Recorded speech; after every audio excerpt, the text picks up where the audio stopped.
should probably make a T-shirt out of that. Like, what are the mathematical odds of a bear coming to your predator call? 10%. If you're close. Maybe. You got to be in his lap. That's the finest T-shirt I've ever seen. Well, you want to see something that's going to really impress you. Yeah, it's outside. Go out that door because we had different engineers. Here, hang tight a minute. Boy, it's show and tell day here on on the old MeatEater podcast. Uncle Will's in town. Yeah. Steve's getting all the stuff out. Pulling out his toys. Yeah.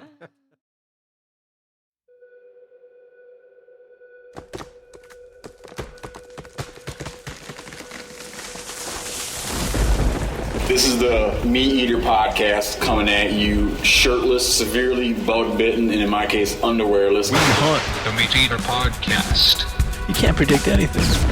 The MeatEater podcast is brought to you by First Light. Whether you're checking trail cams, hanging deer stands, or scouting for elk, First Light has performance apparel to support every hunter in every environment. Check it out at firstlight.com. FIRSTLITE.com. Joined today by my favorite senior citizen.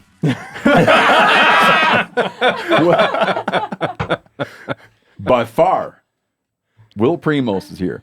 Will Primos joined us back on episode 593, and we talked about a gun auction that was coming up later this year, where Will had over the years collected a collection of Purdey hammer guns.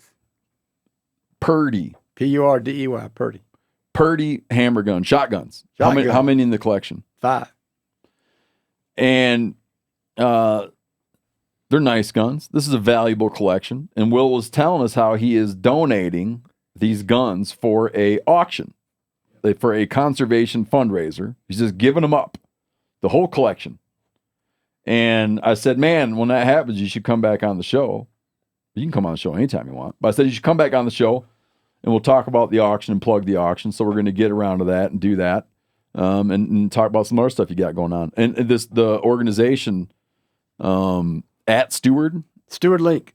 Oh, what am I reading? Yeah. StewardLink.com. I'm writing Steward, not Stewart. I keep seeing it like a name. Yeah. Like a dude named Stewart. You can picture a guy named that. Yeah. Mm-hmm. The steward of the land is the person who owns it and farms it or leases it and farms it. Whoever has control of the land is the steward. Got it. And so we are the link for the steward to the NRCS offices, FSA offices, carbon sequestration companies, anything that benefits the land, anything that can help you provide income to afford land or to make it better, to conserve water, variable rate pesticide programs, variable rate fertilizer programs, equip leveling land so it can be easier to irrigate it, whatever it might be. And all this got started because Nick Thomas, the founder, helped me with my farm, and I couldn't get anybody to help me with anything on my farm. Got it. And then over a number of years, he got probably, telling hundreds of thousands of dollars. I stopped the water from going into the creek and eroding the land and filling the creek in. I planted trees along the bank, stopped all that, put land back into trees, did warm season grasses, restored the quail. So it's just tons of things you can do, and you can get they're public and private people that will help you provide that. Got it. Money to do it. Yeah. My buddy Doug Dern is getting excited right now. Yeah. Listening. Yeah. Doug Dern needs to know about Steward Link. Might be something right you now. need to know about Doug Dern. Doug Dern needs to know about Steward Link. There you go. Well, it's a huge shame wrong. I got to write it on my hand. You're talking about the senior citizen stuff. Yeah, I got it bad. Yeah, yesterday I was so proud. I had to get a haircut. And I went to this place called Great Clips. And that's where I go. Yeah. And the lady. What'd they stick you for that haircut? $19. I said, how come it's so cheap? Just because you're a senior citizen. I think she was hitting on you. You look great. Phil, I thought something's wrong where it's super loud, man. Oh, yeah. Spencer asked me to turn up the volume on those headphones. I can turn yours down. Hold on. Yeah. Hey, you know what? Close your eyes a minute. No, Cory, block his eyes. Now Phil turned me all the way off. Now, come on, man. It's a sensitive knob. I want to test. I want Phil to, or what am I saying? I want Will to take I want you to smell something. Okay. Oh. There you go. You're on your own, closing your eyes. Did you turn me? Oh no, yeah, that's pretty good. Okay, don't open. I gotta trust you got them open. This is the most intriguing odor. Spill it. No, I'm not gonna do anything bad to you. Yeah. It's not a bad smell. Guide him into that, Cory. Well, no, I'll just put it. Put your hand out, Should Will. we tell the audience what it looks like? Okay, or you're gonna we'll want to tell the reach out with audience your left later what hand. it looks like? Me? Will, Yep. Reach out with your left hand and grab this mason jar. Uh-oh. It's to the left of your microphone here. Yeah. Just put it up there Just for him, feel Cory. it. Yeah, there. This Well, seems now, like a bad way of doing Yeah, things. Yeah, don't then spill we it. want Oh, it to yeah. Now spill. take a whiff. What are you getting? What are you getting? Can we pass it around? Yeah. Sniff, sniff, pass. Interesting. What in the heck is This is my favorite thing I've ever made, man. Should we It's got a describe pleasant this for odor the to it. audience? Oh, isn't that something? I think I got to know what it look is just at by looking at it. Isn't that something? Well, you're familiar with medicinal marijuana, Oh, you right? don't like the smell?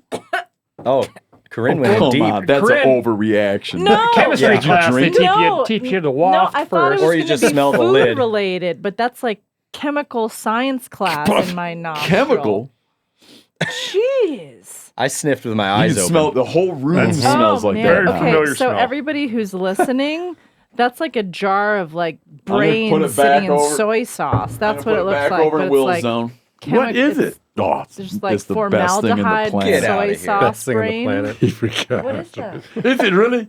That right there is Beaver Casters soaking in moonshine. Let me, I was close on the brain. I thought there was an soy extra sauce kick to it. and Who's taking a alcohol. I mean, I used to I trap smell a lot, Friday. Castor. and I always said, if anybody wants to torture me, tie me up and feed me castor. oh no. I'll die.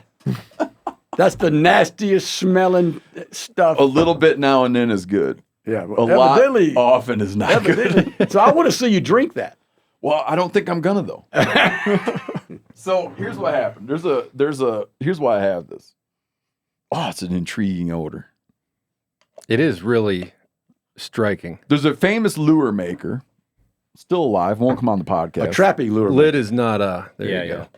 Won't come on the podcast.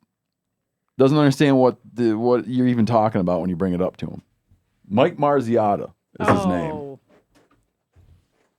If you're listening, I'm about you're ready to, not like- listening. I'm Mark. about ready to What? pay him to come on. I'll be like, okay, listen, okay, don't come on. Just I have a job for you. He doesn't know what it. Yeah. I have a job, and it would be that you radio. come be on the podcast, and just don't worry about it. There's a day rate. We should just call it like radio. Yeah, Like like a whatever we give a radio camera guy for a day rate.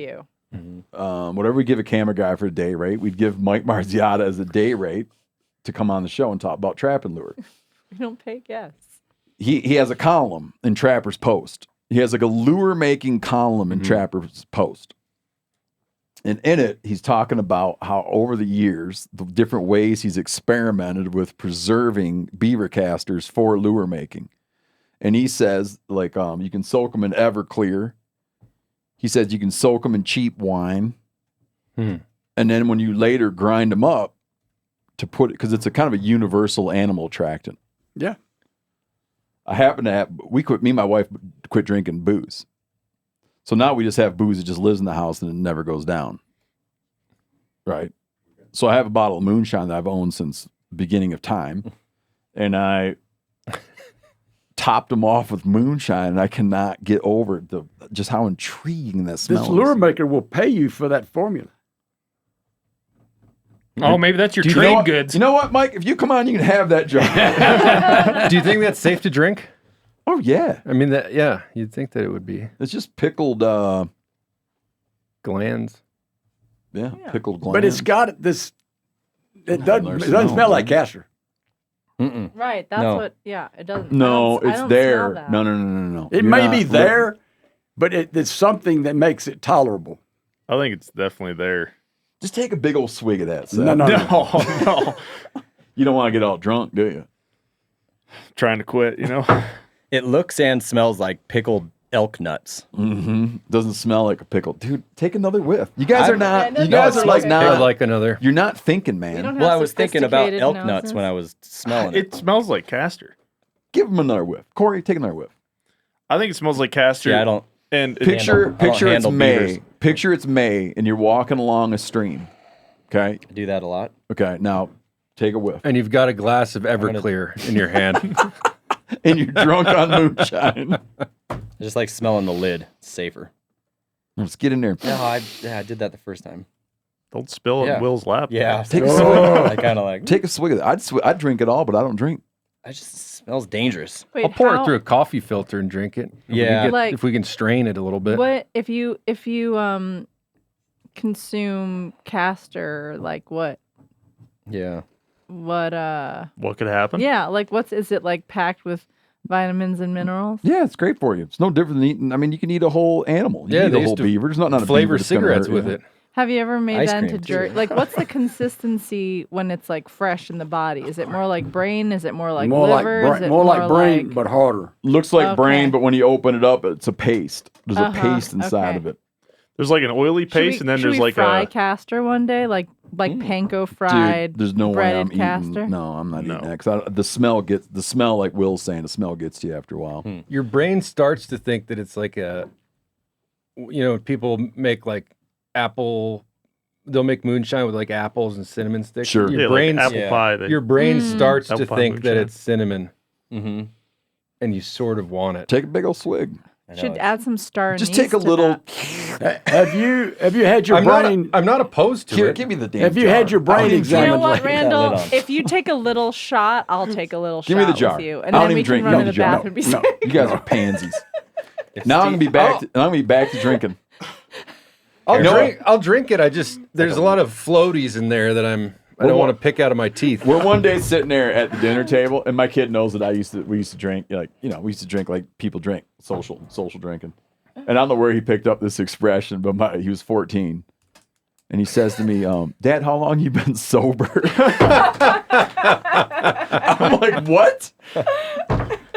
I'm like, that like implies like a whole other level of. Different thing. Your sobriety journey, It wasn't you. I think is what they You're call like- it now. Even within the confines of my home, that makes me uncomfortable. So I was like, that's like a different thing. You're nuts. You're nuts. Does Tastes like it taste smells. Like it smells. yeah, wow, it does. Oh, You're nuts. God, I regret that. Here, you want to rinse your mouth out with some bear grease? Corey, talk about your jar now. Whew, I regret that. My jar. Oh, One second. well, your guys' jars. I'm not gonna vomit. I'm gonna go grab a sody pop. You know, wash down that castor. Well, I believe what Steve's referring to are all the jars of bear grease that I just passed out. Freshly rendered yesterday. Looks like it still needs to find a cool, dark area to. Yeah, I'm settle a impressed little that it's still liquid form here. Well, it sat in the MeatEater kitchen all night. Yeah, I'm surprised it is too. But find a cool, dark pantry and it'll solidify on you. Sorry, you're explaining this? Yeah, got a jar of bear grease. I passed out to everybody that wanted one. And you got it off a spring bear, which is unusual. Yeah. To get that much. Yeah. I got 4-gallon Ziploc baggies full of fat off of them, which I always figure is each gallon Ziploc's about 7 pounds. But that's because it was the biggest bear that ever was. That's not true. Second I'm biggest bear. It is a big bear. I just held the biggest bear that ever was. Okay, was it a Boone and Crockett bear? Oh, in Alaska. Well, Okay. got to give it some time to shrink. Where's a it little sitting at right now? bit. My garage. No. What? The skull? Yeah. Oh, 20. Just over 20 inches. They ain't gonna make it. It might shrink enough. What do you think? Are you drying it in a bucket of water? No. Are you Might- gonna have it beetled? No, I've already boiled it. Oh, you did. Oh, that's a bummer. What is that? Beetles just make things prettier. Oh, yeah. No, this is free, though. I think there's Boiled in my backyard. less shrinkage with beetles too. Probably. Yeah, I was always wondering if boiling would shrink it. I'm not going to actually have it officially measured, but it's roughly 20 inches. Big old bear. Mm-hmm. No, I'm just jealous, you know. No, I mean, anything over 19-inch skulls, I mean, that's a big old black bear. Oh, it's a good looking bear. I'm just hacking Yeah. on it because I'm jealous. But when you showed me, I remember saying how big it was. Yeah, I was asking if you needed the shin bones for more halibut hooks. Well, I got 2 shin bones, and I'm sending to. I got 2 shin bones, and I'm sending to Heather's dad, who's interested in. Because do you remember the one I made? Was it last year? Yeah. So That was for my bear last year. no, wasn't yeah, it? that's what I'm saying. But Yeah, I did you ever see the finished product? Mm-mm. So Heather Duville, who's a Tlingit and lives in Southeast Alaska, they make a halibut hook called a knock. White folks can't say the word. I've tried a bunch of times. Unless you drink that moonshine, and that's the first Steve's time. trying. I think Corinne said the word earlier. Yeah, if you drank that bottle, you'd be like, it's a knock. Come out crystal clear. They make a knock. and it's and her father carves them. Just type up like traditional Klingit halibut hook. You'll see a picture. Not you, Cory, but I'm just curious. Klingit. They use yellow cedar and like a juniper yew. Yeah, it's you. But anyways, they make it with a lot of traditional materials. They weight it with just a regular rock. But her father uses stainless steel. The barb, he uses stainless rod. He was explaining to me that traditionally it was a bear's shin bone.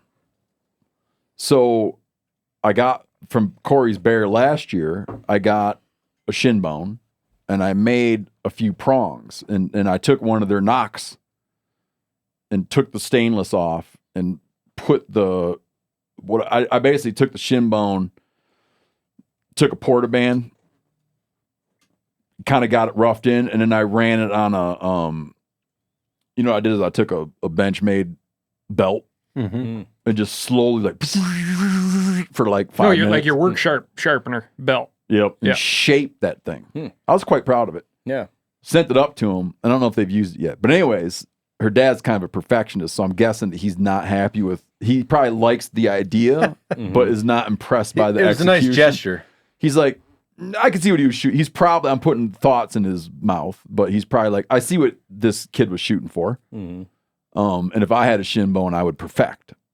So I'm sending him shin bones to perfect. Do you need more? No, but I do think the one I made would work. I do think the shin bone I put on there would work.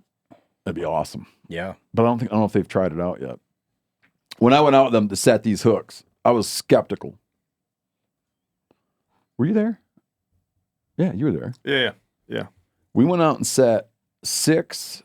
We made 6 sets, and you always fish you fish 2 next to each other. And she's been on the podcast and explained that when you set them out, there's 2 hook. You set 2 hooks next to each other, and you implore them to compete with one another. So you're setting them together to outshine each other. And when you set them, you encourage them. You're like, go get them. And then your friend's coming to fight you, So you lower it down, and we set out 6 sets. So we set 12 hooks and pulled like 370-pound plus halibut. Yeah. Wow. Big ones. Like an hour soak. That's cool. An hour soak. That's fast. One of them was a double. Yeah, I couldn't believe it. I couldn't have done that with regular hooks. And that was not ideal season. It was late season. Yeah, it was September? Was it that October? early? Yeah, it was a little later. It's kind of after the salmon were done. Yeah, I think it was late September. The soft cover of Catch a Crayfish, Count the Stars is out.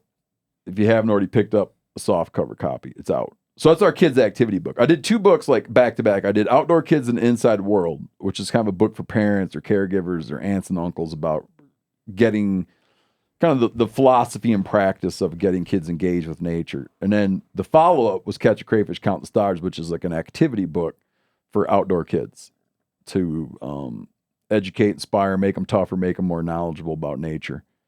It's just little things they can do, projects they can do with help. Some things you got to have a machete or whatever, so you got to help them out with some stuff. Some stuff they can do safely on their own. It came out in hardcover. It was a #1 New York Times bestseller. The soft cover is out. So what I keep saying as a joke is, if you got a kid that's not good enough, not well behaved enough for a hardcover, what kid in America is so bad he can't have a soft cover? I really liked that joke a lot. I've used it 4 times. It was the 4th time. How's it performing on the? No yet? feedback on it. No feedback. It might be like Cory's bear, where people are jealous and so they don't say much. Right. Yeah, I'm sure that's it. No, I just told you I liked the joke. Oh, I thought you were being facetious. No. I thought it was very clever. I like the idea of bad kids. I think we may have lost Will here. No. I'm bringing him right back in because I got a question for Will. No. Okay. Picture with me here. Oh, do you know what this shirt is? You don't. I'll tell you. This is the odds of if you get within 70 yards of a turkey in his roost tree and don't do anything, what are the odds he's going to walk within shotgun range? That's the math problem. That's pretty cool. Do nothing. Do nothing. There's a 13% chance he'll be within shotgun range when he leaves. That leads into my question. If you just take an average turkey hunter's lifetime, and he hears a gobble and calls to a bird, the bird doesn't come. What percent of the time, in your view, after a lifetime of turkey hunting and being a master turkey hunter, in your view, what percent of the time is the turkey not interested versus the turkey's thinking, I don't buy it, something's up? It's pretty much he don't trust it. Oh, you think so? Mm-hmm. Yeah, because there's been some association with hearing a yelp, hearing it come from, he knows it's on the ground, he's in the tree. That's always a bad deal. We never say nothing till his feet on the ground. But I have a friend who had one of those turkeys. And one of what turkeys? One of them turkeys you couldn't kill that he'd gobble, you'd yelp him, and he wouldn't come. Mm-hmm. He'd always go the other way. And he didn't eventually gobble going the other way. So he took his son in there, and he said, let's flip a coin and decide who's going to yelp. And they did. And the dad lost.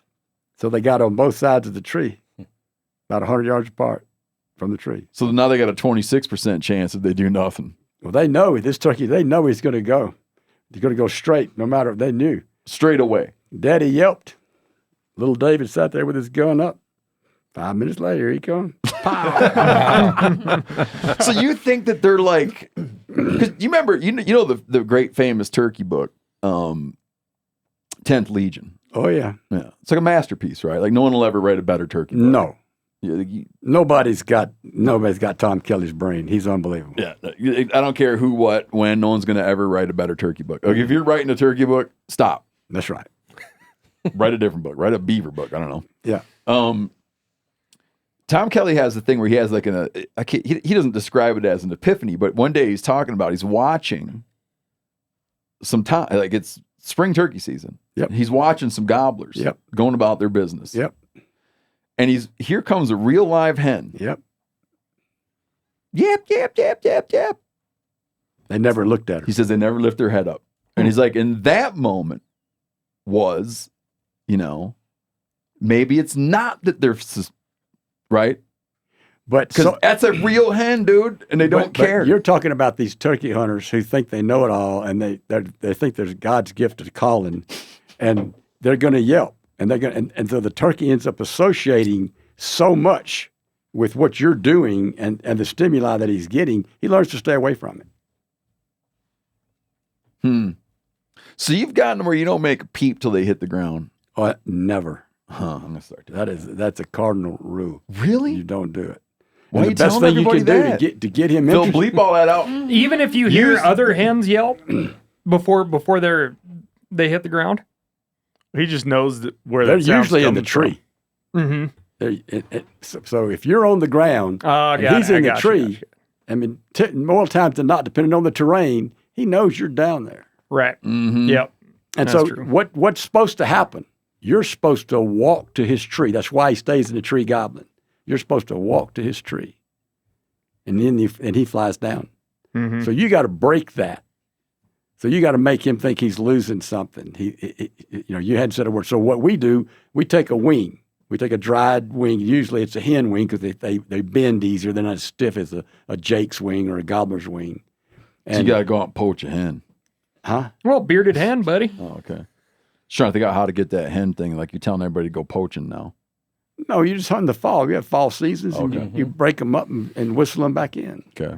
But anyway, Disregard you fly the down. poaching thing. You fly down, and you never say a word. You do the fly down noise?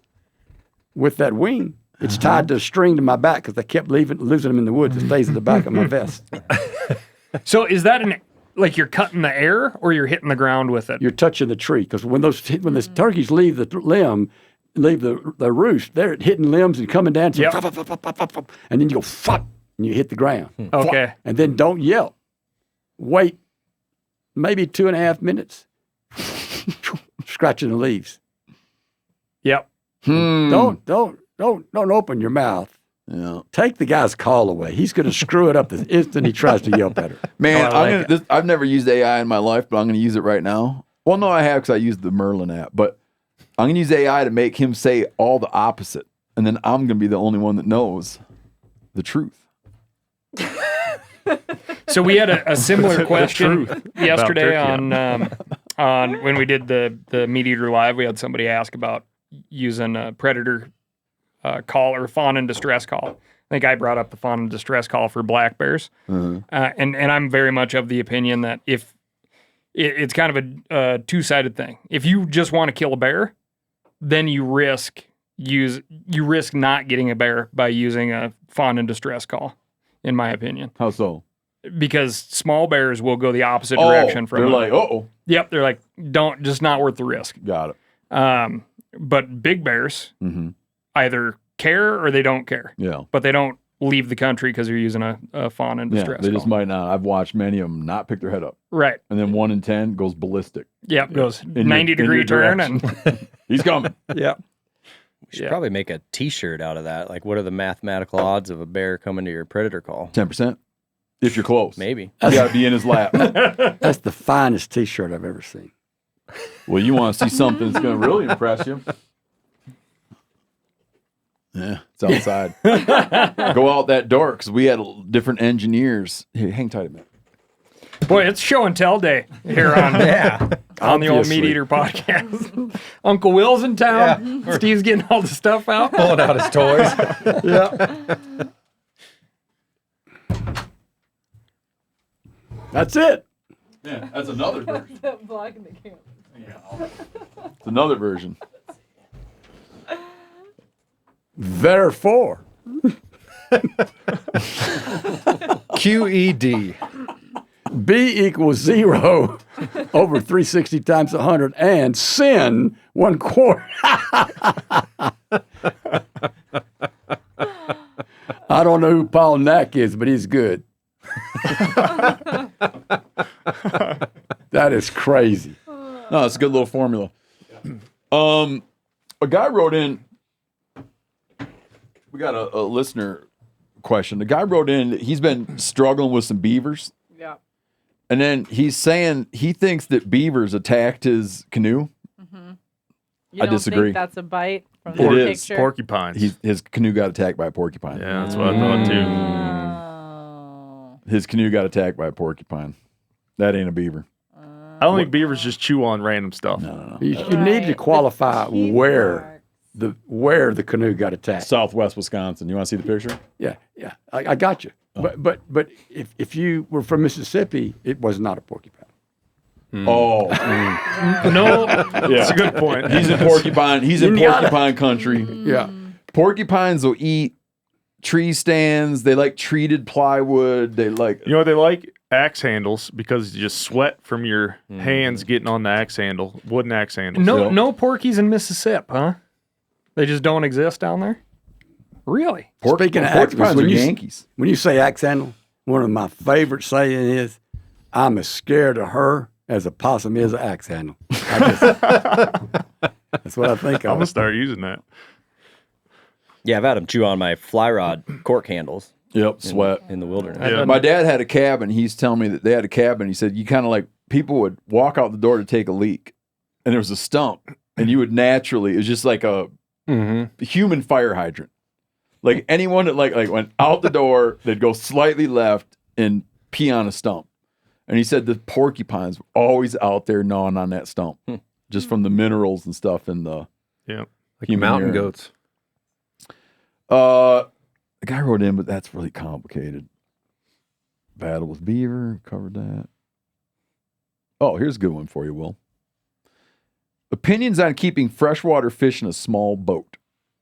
Let's say you're out fishing. What do you guys call them down where you're from? Brim? You say bluegills or do you say brim? Brim, bluegills. Okay, you're out in a small boat. He's like, how do you keep fish nice? You know.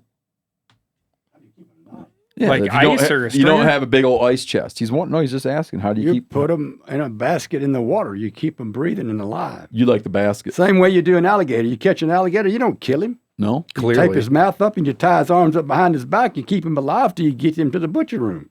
I didn't know that. Everybody knows that. I've never taken Everybody knows that. This guy's going to be delighted that he's getting.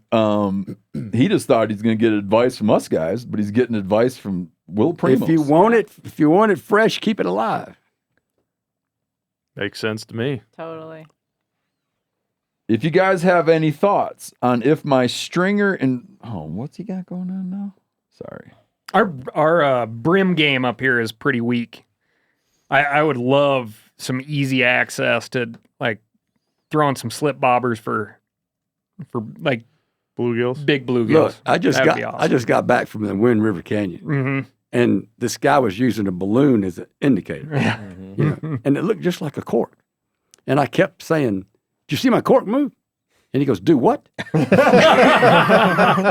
So I went on the internet and I searched definition of a fishing cork, and after he left that day, I sent it to him. He wouldn't reply. You're like, let's get on the same page. Yeah. I got a couple additional thoughts now that I've read it more carefully. He's using a stringer fish basket combo. He's putting them on a stringer out in the water. Then he's throwing them in a fish basket when he's back, and he's also fishing for northern, so he's dealing with some larger fish. He needs to go with an ice chest for the northerns, for the bigger ones, to keep them, nice and fresh. But the small ones, keep in a basket. If you use the stringer, you're going to bust their lips and they're going to break off, or you put it through the gills, you're going to kill them. That's what I was going to include for him. Is I remember when we were little, we used to use stringers, and we didn't know.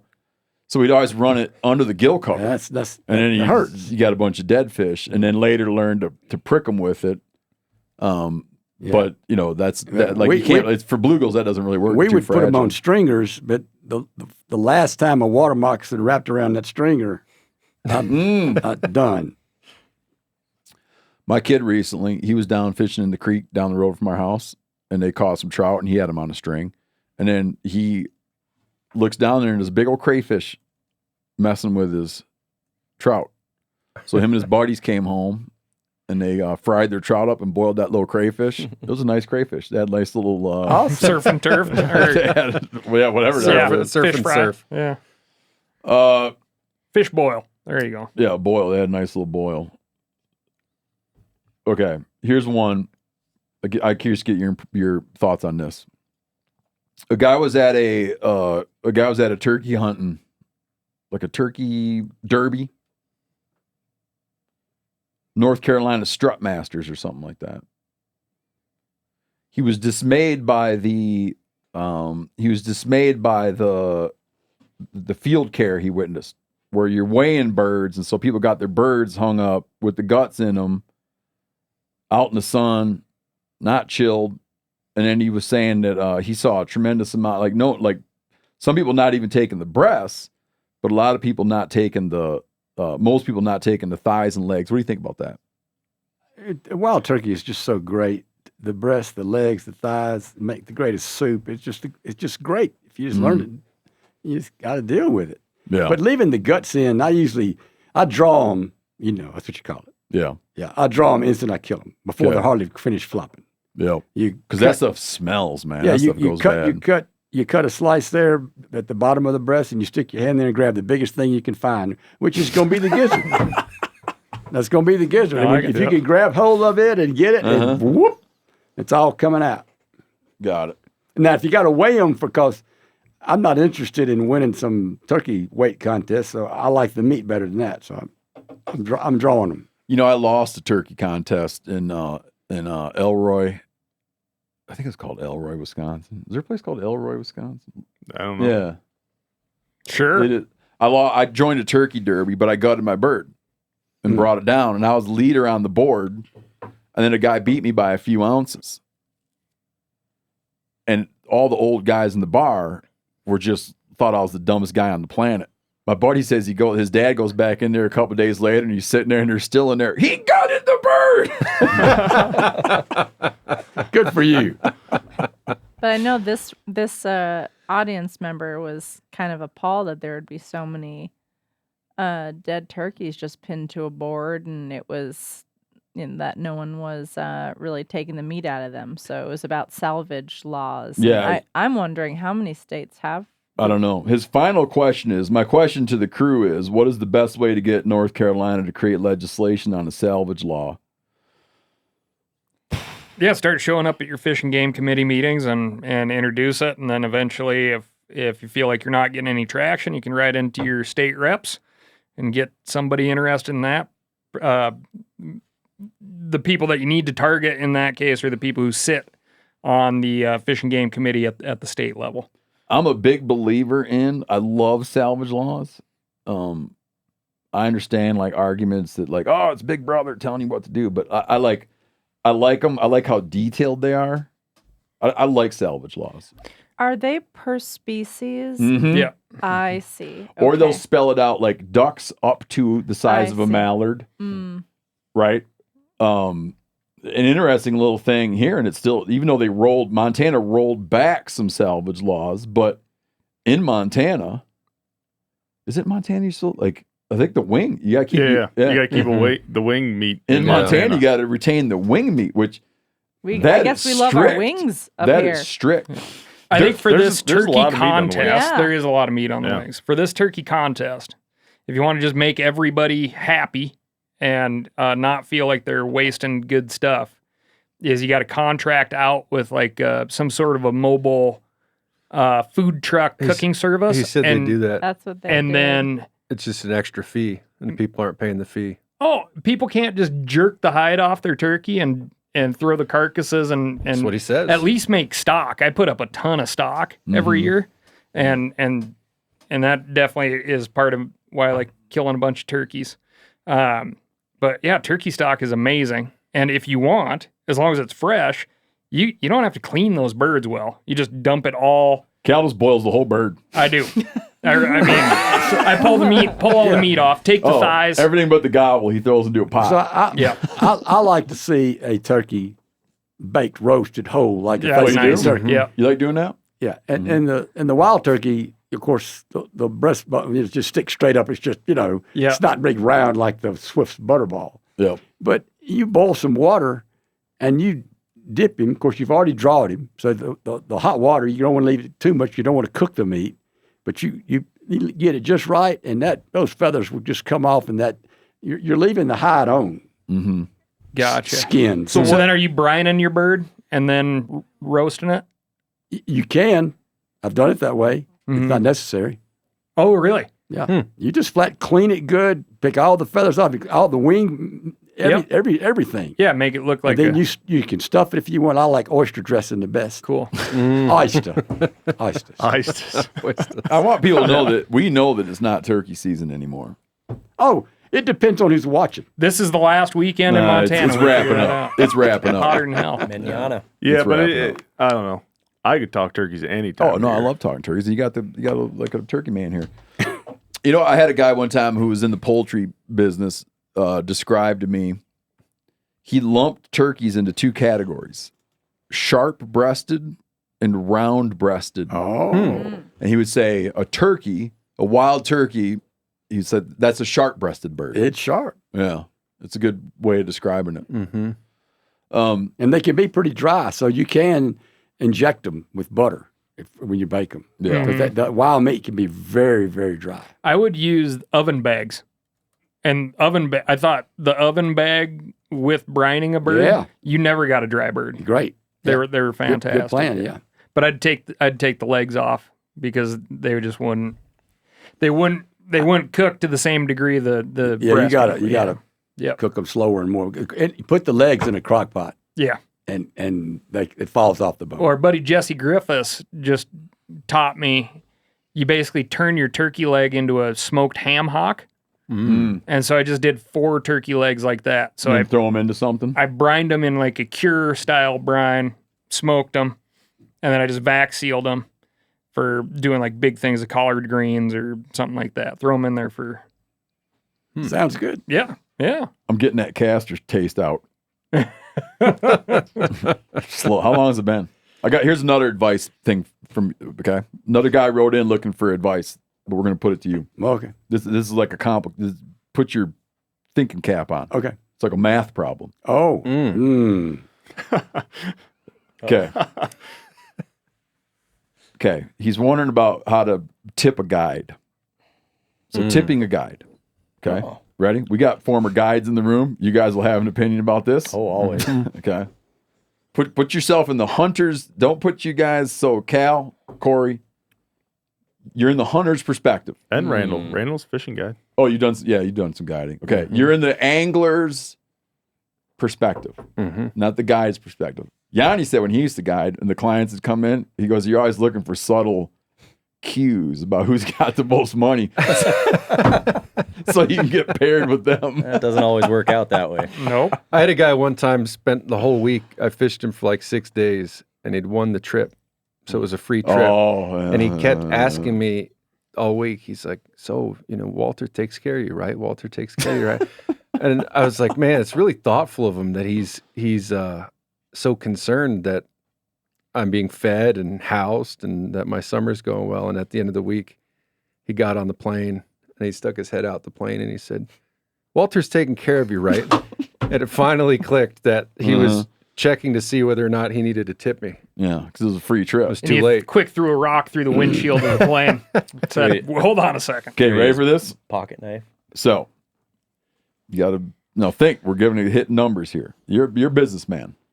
6-day bear turkey combo hunt. All right. The price is $4,600 per hunter. The outfitter website recommends 15 to 20% tip for the guide, plus $100 to $200 for the camp cook. The outfitter notified us we will have a guide for turkey and a separate guide for bear. My friend wants to tip 20%, so $920, plus $200 to the cook. But he thinks we need to tip 20% to each guide for a total of $1,840 worth of tips. Comes out to a 44% increase per hunter. I'd say you do whatever you want and give me your friend's number and I'll guide him anytime. Yeah. While I agree that we should tip for our trip, I think 44% of the total trip price is excessive for each individual hunter. I have 2 tip recommendations. Then he goes on with his recommendations. He wants to split it up. We're going to tip 20%. So if it's 6 days of, if it's 3 days of turkey, 3 days of bear, or however you slice it, you take the 20% amount and go like, okay, you get half of 20%, and then the turkey guide gets half of 20%. What would you do? To me, it's really simple. Okay. It's the cost of a hunt. If the hunt costs you $5,000, whether it's 3 days or 6 days, I tip a minimum of 20%. And they can do how they can divide it up how they want. How they want. Now, I also tip the cook. Like I just left from a trip on the Wind River Canyon. And I checked in because I wanted to know kind of what the average, so the typical tip is $100 per person per day. There's 2 people in the boat. It's $200 a day for 3 days. That's $600. Okay. So I gave him $800. I just think guides. Now, if the guides, if he's an SOB, he's got a bad attitude, and every other word out of his mouth is profanity, which I don't like. Uh-oh. That explains a lot. Yeah. In other words, if you were my guide, you'd get 0. Dang it, Steven. You don't want Steve guiding you. Yeah. So anyway, I just think 20% for a tip. He guided me once. Yep, that's true. Were you cursing all the time? Nope. That's good. Maybe under my mustache. Yeah, and it was a heck of a tip. I quit any kind of booze. I'm going to quit any kind of swearing next. There you go. Good luck. Tip your guys. 20%. So you guys, the guy that wrote in, 20% of the bill, and then divide it to the guides how you think. I think that your friend thinking each guide gets 20% is not the way to think about it. Yeah, if I'm eating at a restaurant and I get a new server halfway through the meal or whatever because someone clocked out, I'm not all of a sudden tipping 40% on that meal. That's correct. That's a great way of looking at it. Another way to look at it, but let's say you're going out, like we did a guided hunt one time for mule deer with Crooked Sky Outfitters. Wonderful guys. But you might be with Stewart one day, you might be with Landon one day, you know what I mean? Yeah. They might be like, well, today go with so-and-so because he wants to go up and check. You're not in the end going like, phew. 20% of the trip to him, 20% of the trip to him, 20% of the trip to him. Yeah, it wouldn't be how you'd look at it. So we had a lady that cleaned the lodge and the room every day. Okay. I gave her $100 for the 3 days, and which wasn't asked for. And then the chef was great. He had a great personality, and he was 5-star. I gave him $600. Starting to think if I host this show just right. You pour him a glass of that moonshine. Will's gonna leave a couple hundos on the. When you go on these trips and these people, I mean, guiding is a great life if you don't weaken. It can be hard if you don't do what? Weaken. I don't understand what you mean. Weaken. You mean if the guide doesn't? If the guide doesn't weaken. Oh, I see. Yeah, I got you. I mean, it's hard. I got you. And and they're dealing with some of these guides get some pretty bad clients. Oh my gosh. They know it all. They want to tell you how to hunt. You got to remember, don't guide the guide. You bought a hunt, you hired a guide, and you got to go with the flow. Yeah. Compliment him and give him the opportunity to do good for you. You know, I've been developing a piece of life advice that I've been using, and I use it with contractors. If I'm having a problem with like in my mechanical room, I explained this on the show recently. Like, let's say we have in-floor heating. You open my mechanical room up, you can't tell what's going on in there. It's too complicated. It's not like the old days, like a pipe coming in, a pipe going out. You look at you like, who knows? It's like open up a NASA control room. So what I do when I have a guy over, I don't do that. Well, I'm thinking it might be whatever, and I tried a couple things, but. I'm too busy fixing other stuff, so I need you to take a quick look, and I'd probably be able to figure it out. Like, I don't do any of that garbage. I come in and go, man, I'm an idiot. I don't know anything about. I look in here, and it's just, I don't get it. That opens up a level of rapport. And you dispense with all the trying to save face. And you just come in and be like, dude, I don't know. I don't get it. I'd love to understand it. I can't understand it. And it just creates a different dynamic because a guy's impulse is to try to establish his bona fides. Right? Good. Yeah. So Nate Mason, who we work with, recently went to a dog training thing. And he said, the first words out of my mouth. And he knows a thing or two, but the first words out of his mouth, man, I'm an idiot. I don't know anything about any of this. He says, just completely changed the whole dynamic. People all day trying to help him out. So he said, like, everybody's real nice to him. He got a lot more for his money. Instead of coming in and being like, wow, I've trained a few dogs in my day. Yeah. None of that. It's like a fishing guide. You're hiring a guide. We were on the Wind River. That guide has been fishing that river every day. He's watching the river change. He's watching the levels. He's watching the temperature. He's watching different spots. He's figuring it out. And so I come in, I'm a big fly fisherman. I go all the time. I know what I'm doing. And I try to tell the guide what to do. It changes the dynamics of the whole trip. Instead, at first I said, look, anything I do, tell me not to if you need to. And if you need to tell me twice, tell me twice. Got it. Tell me what to do. And I want to play his game. And it was so much more fun. And he taught me. I learned stuff that I didn't know. Yep. It was great. Yep. And then you tip good, and you're welcome back. So do the guides in this room like this? I love everything Will's saying. Yeah. I need to know more specifics about this bear hunt. Is it a baited bear hunt? Is it spot and stock? Are there hounds involved? You want to talk shop about bear hunting. You don't want to talk tips. This isn't enough information here. Okay, Will, I got one more for you.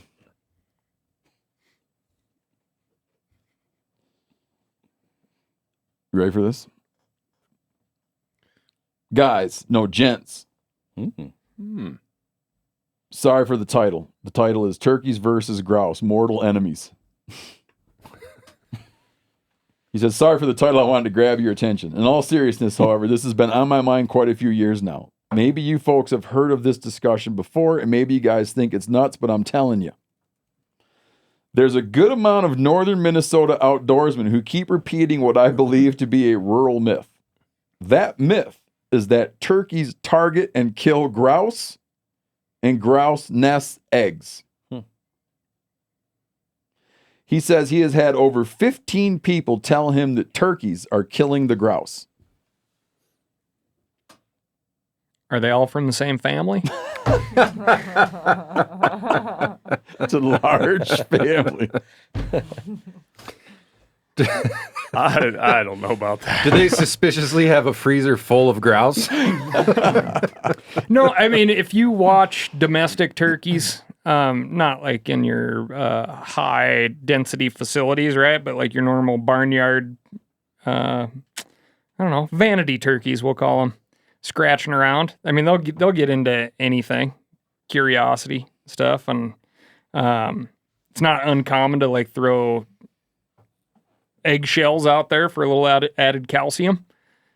It's a great point, because when I put my compost on my garden, the magpies, every bird in town is walking around and they're picking the eggshells out during nesting season. Mm-hmm.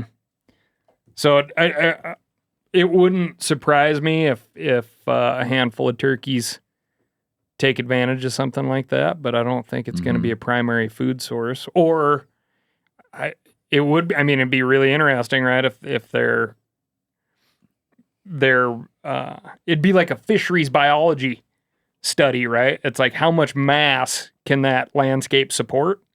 And by killing off the grouse, the turkey population will grow somehow, right? Yep. But I say look at the science. Somebody who's can done study science this. on this? I don't know. Let's look at the science. I mean, what's the turkey biologist name from Georgia? Chamberlain? Yeah. So if I'm not mistaken, if I remember right, he's the one who figured out that the great horned owl was killing the gobblers, knocking them off the limb and flying down and eating their head and all the entrails from the neck. And that's it. But he documented it. He figured it out and documented it scientifically. Mm-hmm. So that's what needs to be done. I don't think... I know, you don't understand how the game of BS is played here. I do. I do. And I'm telling you, that's BS. So I'm using the science and saying, I'm going to science. Well, there is a parallel, because we had a woman on the show. I think she was sitting right where you're sitting right now, and they do cameras on turkey nests, right? So all you got to do is you got to somehow, it's probably not hard to do. You could design a study. You got to catch grouse, find the females, put a marker on them at the right time of year, find where they're hanging out, go there. She was concerned that she explained to us, she was concerned that what's that thing in astronomy? Like just you watching it changes it? Not Heisenberg. No, it's not Heisenberg. Yeah, Heisenberg's principle. Heisenberg's principle. Isn't that it? There's a bit of Heisenberg's principle at play, because she feels that your presence at the nest changes a dynamic. And she has noticed that when she goes to a nest site and does the work and sets the camera up, she feels that very quickly thereafter there's a bobcat present. And a much higher likelihood that a bobcat will be present right away than later. And somehow that activity and human odor and messing around is somehow attractive. Wow. She was speculating. She doesn't know, but she's like, why is it that we place a camera and so quickly there's a bobcat there and then no bobcats? You know, who knows? Is this a study of Miriam's? Kansas. Okay. So whatever that would be in Rios or Easterns. Yeah. Okay. Yeah, studying that.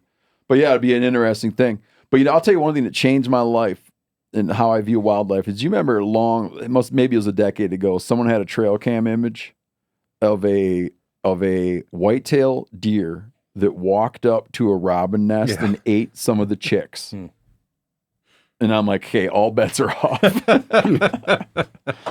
Like, all bets are off, you know. I can't remember where we were, but somebody was. Oh, it was over in Wyoming the other day. But there's a bunch of town pheasants basically in all the green areas. And this friend of mine, his folks had just moved to town and had asked him, is there anything they can do about these pheasants? Because they're cackling so early in the morning. Wow. Get up earlier and go to work. And yeah, maybe that's what that white-tailed deer was doing. He's just tired of those bird noises early in the morning. I watched. We were watching. Me and my boy were watching some turkeys. As turkeys often are on the wrong side of a fence. So we're just watching them and like trying to call them into a place they'd never want to go in a million years. And like this bird, we watched him for an hour. And he never made a peep. And then a while later, this pheasant gets up.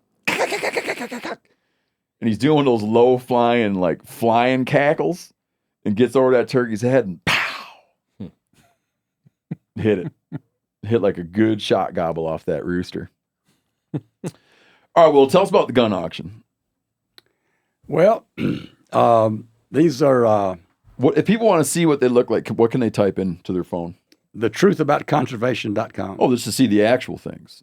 Yeah, okay. See the guns. All right. Yeah, thetruthaboutconservation.com. So as Will's talking, since you probably have your phone with you, truthaboutconservation.com, then in the gun auction, you can behold the Purdey shotguns that will now explain the history of and what's happening with them. Yeah, so I've always loved my first gun I ever shot was the Fox Model B side by side, double trigger. My dad, when he got out of World War II, he was alive. He got home, went to a hardware store. He was going to go hunting and bought him that gun for $10 used. And it's now one of my favorite guns. And so he then bought some bamboo fly rods. And that's kind of the story of my daddy after World War II and hunting and fishing. But as time went on, didn't have any money. And I just loved the marriage of metal to wood. And I went hunting with a guy, and he had Holland hammer guns. And he handed me one, and we went hunting, and it's just so much fun to cock those hammers. So before they figured out how to put the hammers internally and to cock them when the gun opened, cock them, the hammers were on the outside. And so you cocked the hammers, and you had a safety. And just like any normal gun. So the hammers are cocked. And it was just so much fun shooting it. You don't see the hammers when you shoulder the gun, when you mount it. And so the first gun that I ordered was a 16 gauge. And Purdey happened to be in town. I asked him to meet with me. They took me to dinner. Told him I wanted to order the 16, and I wanted to reserve the 410, the 28, the 20, having the 16 made, and the 12, the serial number consecutive, because I was going to order all of them over time. But how would the serial number be consecutive? They reserved them. Oh, okay, yeah. So they reserved the serial numbers. I see. So those were going to be my serial numbers when I ordered the guns. Yep. So I ordered the 16, and that was the 16 gauge like my daddy's Fox.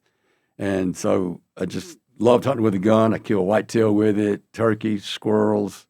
Killing the limited gray squirrels and holding up a $200,000 shotgun is kind of fun. And that's one of my favorite pictures. But anyway, so I started ordering the other guns, but they told me, they said, Will, we don't have plans to ever make a 410 or a 28 in a hammer gun with ejectors. We just don't even have the plans for it. Mm-hmm. And I said, well, start working because I'm going to order them. If you want the money, I'm going to order them. And so over time, they finally decided to build the 410. They built 10. They only built 10. Huh. Gordy's in Houston bought 5 of them. 4 of them were bought at the SCI show, and one of them's mine. Mine's the only one that's different. I have modified beaver tail, and mine have a special bird engraved on each gun. And so I ordered that gun, and then I ordered the 28. The 28 is the only 28 in existence. It's a 28 gauge hammer gun with ejectors. It's my favorite upland gun. Wow. And the 410 cost $295,000. That's what it costs. Got it. And it is and they're beautiful and they're exquisite. And when you close them, they go ding because they're so tight. So I was in Arizona hunting with my 28, and I I don't know how, but all of a sudden, shot, reloading the gun, and it wouldn't close. And I went, oh my gosh, what is going on? The gun would not close. And I didn't want to force it. So I'm looking at it. A piece of sand had gotten in the breech. That's how tight it is. That's how tight it is. If I blew out that sand, ding!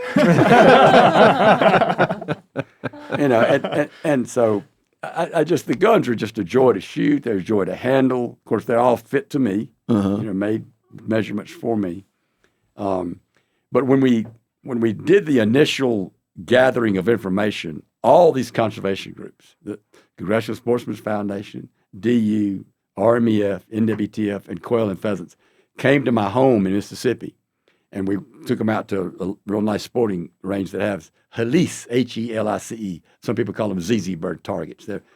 They're I'm not tracking what you mean by that. Yeah, Helice is a target with 2 fan blades on it, and so it's out in a box, and it starts spinning when you say, I'm ready. The target, there are 5 of them. So there's 5 boxes with 5 spinning fans with a target in the center. And so when you say pull, one of those is going to go, and you don't know which one. Oh, I got you. And one of them's a clay pigeon's going to drop into one of those fans and spit it out. Well, it's already there. It's not a clay pigeon. It's a plastic pigeon. It's a plastic clay target. Okay. And it's made to mimic box pigeon shooting, which started in Europe when they used to. That was their big shooting event. I'm back to not understanding. Yeah. What's it called? Helice, Helice, or ZZ birds. Is it dumb that I don't know this? No. Okay. A lot of people don't know about it. Okay. I mean, Helice. It's a specialized discipline of shooting. Okay. And it's a big competition. The World Championship this year is in Italy. Last year, I think it was in Cyprus, Greece. So anyway, you say pull, and one of those 5 targets is going to go. It's going to you don't know whether it's going to go straight up. Well, the fan, the machine is oscillating, so it might go straight up, straight away, straight left, straight right. It's crazy what it can do. Got it. And so you're sitting there ready, and your eyes have to be blended over the 5 targets. So when one of them goes, you got to go to it and kill it. So we lined up all 5 of the conservation groups: 410, 28, 20, 16, and 12. And we made all the targets go one at a time. 1, 2, 3, 4, 5. Nobody missed. And it was just beautiful. Really? Yeah, seeing everybody shoot those guns and enjoy them. And so that was kind of one of the scenes. You probably can see that on the Truth About Conservation site. There's probably a video of that on there. Got it. But the whole effort here was to engage these conservation groups. Well, you got to back up. I'm not done hearing about the whole thing. When you were accumulating them, were you thinking to yourself, and someday I'll give them all away? I didn't know what I was going to do. I felt like I could find some way to help raise money for the hunting and fishing community. Okay. I just didn't know what it was going to be. And so as I would attend the Ducks Unlimited Convention or the National Wild Turkey Federation Convention, I would find the philanthropy organized people who accept money and all that kind of stuff. And I say, look, I got these set of guns. I would like to give them away to conservation. I'm trying to figure out how to do that. And I want these groups to share in the money. These are people who've been a part of my life. Okay. The RMEF is such an incredible organization and has done so much for my life. And the National Wild Turkey Federation and Ducks Unlimited and Quail and Pheasants. I mean, they're just incredible organizations. And the Congressional Sportsmen's Foundation, who protects our hunting and fishing and trapping rights at the local, state, and federal level. I mean, how can I do something to give back and thank them for what they've done to help protect those rights and to help grow other people being associated with hunting and fishing and trapping? And so one day, the Congressional Sportsmen's Foundation called me and they said, look, we got this campaign.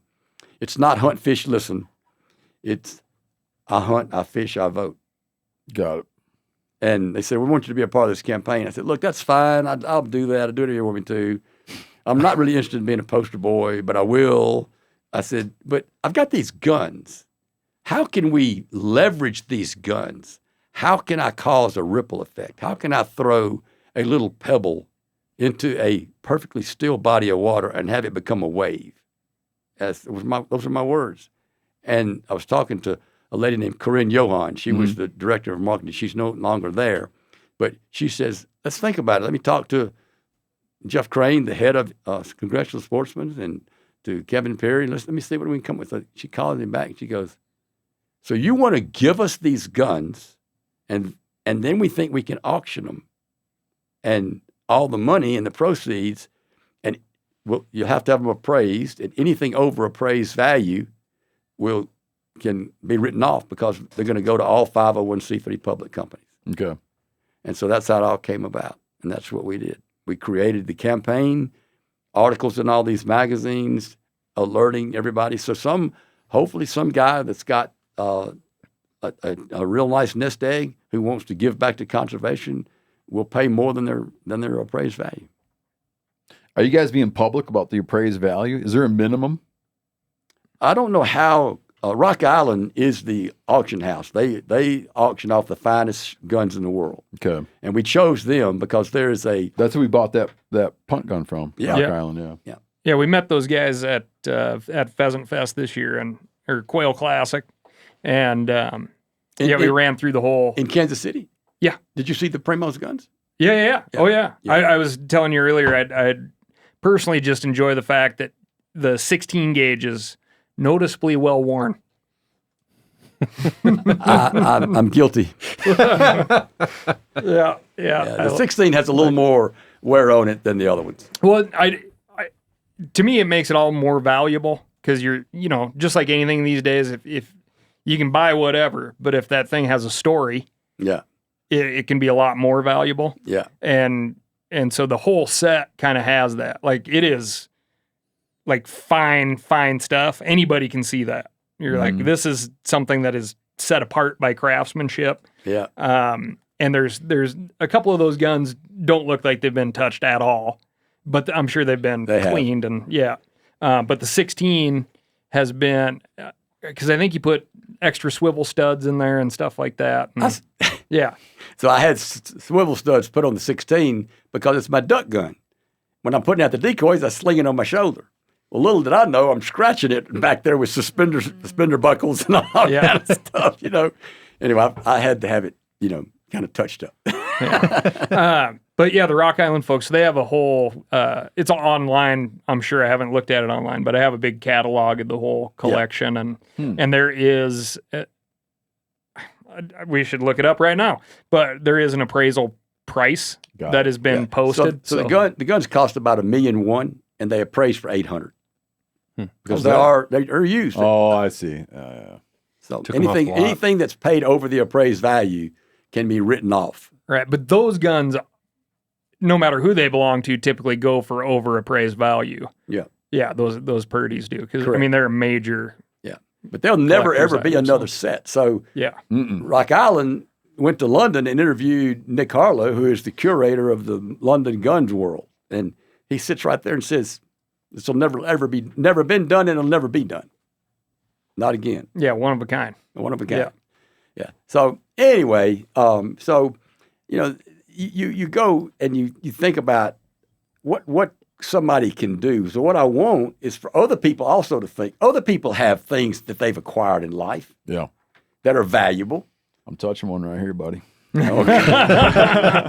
Nobody wants your Castor Moonshine. I may want some for some bait. I may want that. No telling what you'd catch.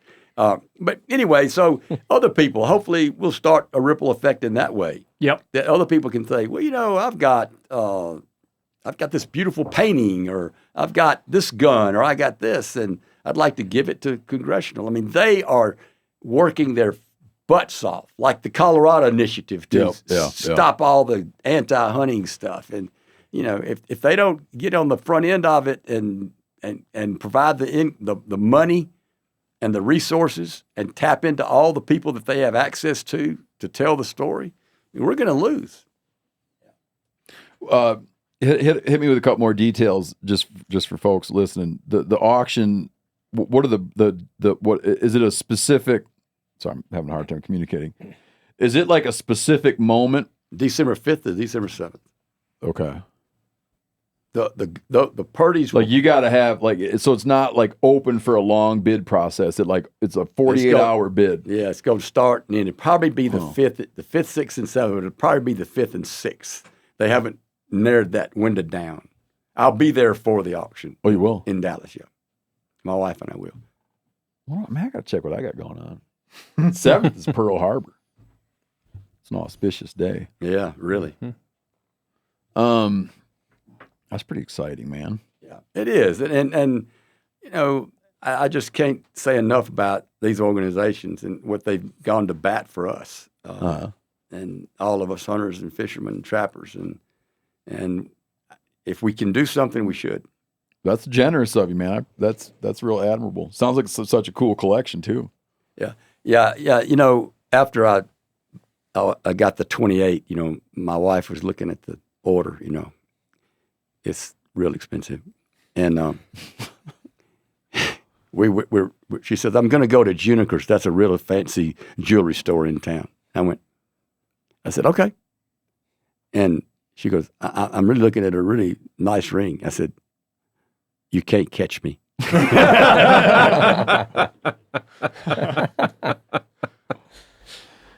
Okay, so December is coming up. We'll remind people as we go along, but in December, the collection, it's called the Primos guns. Like, what's the sort of slang? Will Primos Purdey collection, I guess. I like that. The Will Primos Purdey collection. The Will Primos Purdey collection will go, and then that money will be divided up by 5 conservation organizations. That's correct. That Will Primos has identified as having changed his life and helped his life. Changed many of our lives. And Rock Island, there is a buyer's commission and a seller's commission. Okay. And they have forgiven the seller's commission, which is going to be hundreds of thousands of dollars. Wow. Yeah. They've given that back already. So we're already on a roll here raising money with this deal. Has anyone reached out to you yet to tell you, like, I'm going to be there and I'm bidding? I've had several people say I'm really interested. Okay. You think they're serious? Yeah. No one's tried to preempt? Not that I know of, and I don't know how they do that. Yeah, got it. Lastly, Steward Link. I hadn't heard about this. Yeah, so Steward Link is stewardlink.com. It is a group of tremendous agronomists, foresters, people that have all the degrees and all the certifications for writing conservation programs. A lot of these people are former National Resource Conservation Service, NRCS, part of the U.S. Department of Agriculture's office, that have come together just like a CPA represents you to the IRS. The people at Steward Link represent the steward of the land, the person who owns the land and farms it, or the person who leases it and farms it. They're the steward, whoever controls the land. Okay. And they represent them and help them access the government programs. Okay. Which is probably like a Byzantine structure that's hard to navigate. And there's all kind of issues with it. Everything's ranked. So when you the Conservation Stewardship Program, CSP program, if you apply for a Conservation Stewardship Program, and you apply, everybody in here applies. We all have 500 acres, 1,000 acres, 250 acres. We get ranked. Who has the most opportunity to put the most conservation on the ground? Okay. But I hired Steward Link, and Steward Link knew that if they would write certain plans, these are activity plans, conservation activity plans, conservation activity, CAP, CAP plan. I think the acronym may have changed recently. They're changing stuff all the time. But anyway, these plans, the plans were written for me, for mine. I was going to do a nutrient plan. Okay. I was going to do a water conservation plan, a variable rate pesticide plan, a variable rate fertilizer plan, and I had all these plans written, and didn't cost me a penny, and that's part of my application. And I ranked the highest, and I got the $400,000. I mean, a big problem, right, is you have producers, farmers, ranchers that are working 16-hour days, and then in order to understand this stuff, apply for it, have the back and forth, that takes a hell of a lot of time too. Oh yeah. At the back end of that day. Yeah. And there's huge bottlenecks in these systems. And the NRCS employees, there's right here on Main Street in Bozeman, there's an NRCS office. Those people are great, but there's only so many hours in the day. And and there's these plans. Mississippi, because we're in Mississippi, that's where we started. It's number one in CSP. It's the number one state in all the country. We went to California. The whole state of California had only 4 CSP plans that had ever been approved. So now we're going to we're New York, Indiana, Ohio. We've got employees in those states, and we're constantly meeting with farmers and helping them understand what's available. Let's say, just help me out. So I'm a farmer give me a state where you guys were. Wisconsin. Okay, I'm a farmer in Wisconsin, and I have 1,000 acres. And I want to know even just what is available for conservation funding for my land. That's correct. That's the first step, is call and be like, I'm managing 1,000 acres for my family. It's located in this county. Here's my farm number. We can access all that and look at everything and give you the information. And you don't have to hire us. Yeah. If we can help you, we will help you. That's and that would be like questions like, should I put stuff in CRP? Is there a way that I should be categorizing portions of my land for different tax structures or whatever? Exactly. Yeah. I mean, it's just a tremendous amount of opportunities. For instance, let's say you've got a piece of land, and next to you is a piece of land that's got WRE, Waterfowl Reserve Easement on it. Okay. Which was the former, wetlands protection plan. And it was planted in trees, and it borders you. And you want to put it on yours. Well, guess what? You already rank higher than most because your border a part already has it. Oh, got it. So we know that. So we need to focus on this. And then there's equip. There's equip. You've got a piece of land. You're in Montana, and it's a little bit rolling. And you don't have any money. You're barely making it, trying to grow wheat or whatever you're doing. I'm familiar. Go ahead. Yeah. But you need to level that land. If you could level it, and you could irrigate it a different way, and so that all the water would flow correctly, slowly, and maximize the water, that you have some water, but you need more, we can write you an equip plan, and the government will come in and give you money to level that land, to move the dirt and to make it. And then, so on the implementation side of things, is that where folks start cutting checks to Steward Link?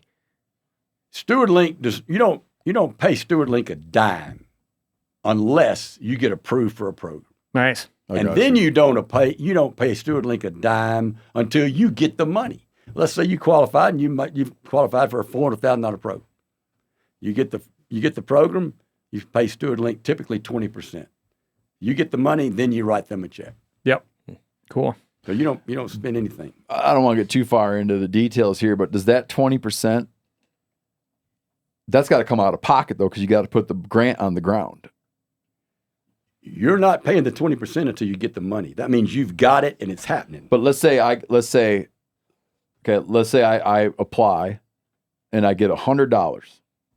And the assumption is I'm going to take the $100 and put the $100 onto the land, to the program. Well, they're going to pay the money. It's all under you. You've got to do what's supposed to be done. Yes, I'm saying. So I got to go find the $20 because I've taken $100. I got to go find $20 somewhere else for Steward Link. Either that or you take it out of that. Oh, so that's what I'm saying. There is a way to get it out of that. Oh yeah. Okay. Yeah. Because that was part of implementation. Yeah, it's part of the plan to implement all the things, and we will help monitor to make sure you're doing your part of the game, because you're not just going to get this money and not do it. Yeah. You've got to spend the money in the right place. You talk about like implementation. There's a funny story where I got a buddy that he's got his land in CRP, the CRP program. Mm-hmm. And it's, it's strict, right? What you do and don't do. Well, they had a deer blind set on a hay wagon. And one day he was told, hey, you got farm equipment. out on the CRP. He's like, no, we don't.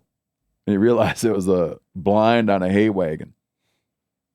And they were just when they like drive by and look. And he's like, oh wow, you're right. they moved the hay wagon. You've got to do. So it's like dudes come by and they like see what's going on. That's right. Yeah, you can get dinged. That's right. Yeah, you got to do what you're supposed to do to implement the program properly. Yeah. To put conservation on the ground. Yeah, everything flows downstream. If we use less fertilizer because we variable rate it rather than just broadcast it everywhere, then we're sending less nitrogen and less nutrients downstream, which overblooms stuff and screws up the creeks. So there's a reason for it. Yeah. Excellent, man. Yeah.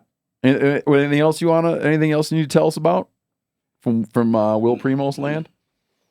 Something that's kind of funny. So this place in Virginia called the Homestead. Okay. It's the first U.S. Open Sporting Clay Championship was held there. It's in Hot Springs, Virginia, if I got the city correct. And they contacted me about the gun giveaway. Okay. And they said, we want to do something to help you with that deal. We want to attract more people. And I said, okay, what you want to do? He said, we want to have a shoot, and we want to call it the Will Primos Invitational. Oh. That kind of made me laugh. I said, okay, do you have to shoot very good if you enter this thing? So that's happening. That's coming up in July. Okay. And it's going to be an exclusive set of people who are interested in bidding on the guns that are coming. Can people go get on the list? You pay, yep. And so much of the proceeds to be a part of this exclusive Omni Resort dinner, meals, shooting goes to the Congressional Sportsman's Foundation. Okay. So if someone is kicking the idea around of getting ready for a bid in December and they want to experience the guns, the guns are going to be there. Yeah. So here's an opportunity to show up and. Yep. Here's an opportunity to show up and we'll give you the hard sell personally. Mm-hmm. Yeah. All right. I might even let somebody shoot one of the guns if insurance will cover it. Are they already out of your name? They're not in your name anymore? They're in the Congressional Sportsman's Foundation's name. Gotcha. And Rock Island carries the insurance. Where do they sit right now? Right now, they're in Baltimore, Maryland at the DU President's Convention. Okay. They're being shown right So there. they're on the road. Yeah. Just like they were at Kansas City. Yeah, because I know the Rock Island boys were telling me that the part of the reason for going to Purdey and talking was to figure out what the insurance price needs to be, what type of coverage they need to have, and it's a heck of a lot more than $800,000. Yeah. So. The Rock Island boys sounds like something if you're reading about the Civil War. Yeah. It's like someone that took the backside of the hill at Antietam or something. That's Rock Island boys. Yeah. Kevin Hogan is one of the owners of Rock Island. They're incredible people. They're great conservationists. Is that right? Yeah. Oh, okay. That's good to know. They're for us. Yeah. Good. All right, man. Well, thanks for coming on. I appreciate you taking the time. Man, it's awesome to be with you. You are nuts. I'm gonna tell you what, that Castor and Moonshine. I regret it. You know what? I've often said I got a problem where like I like if I bring this up all the time, but like if someone's telling me about a health problem, I'll start feeling like I got the health problem. Do you know what I mean? Yeah. If someone's like, oh, you know, my uncle had testicular cancer, I'll get like a terrible ache. Right? And now I've gotten in my head like, I'm like, well, what would happen if you drank a little bit of that? I thought you were going to say now if you just take a finger moonshine caster, it cures what ails you. I'm telling you, that stuff has such a unique, you need to, I mean, you need to patent it or something. Yeah, there's some commercial application. I'm not sure what it is. Mm-hmm. Well, I was wondering if the lights went out, if we could just light it on fire and then burn forever. That'd be a great candle, man. Yeah. Next time you come on, we'll have a plan for that jar. Phil, cover your ears, Phil. Y'all are awesome. Thank you for having me. Thank you. Thanks for coming Thank you, on. Will. Everybody, Will Primos, thank you very much.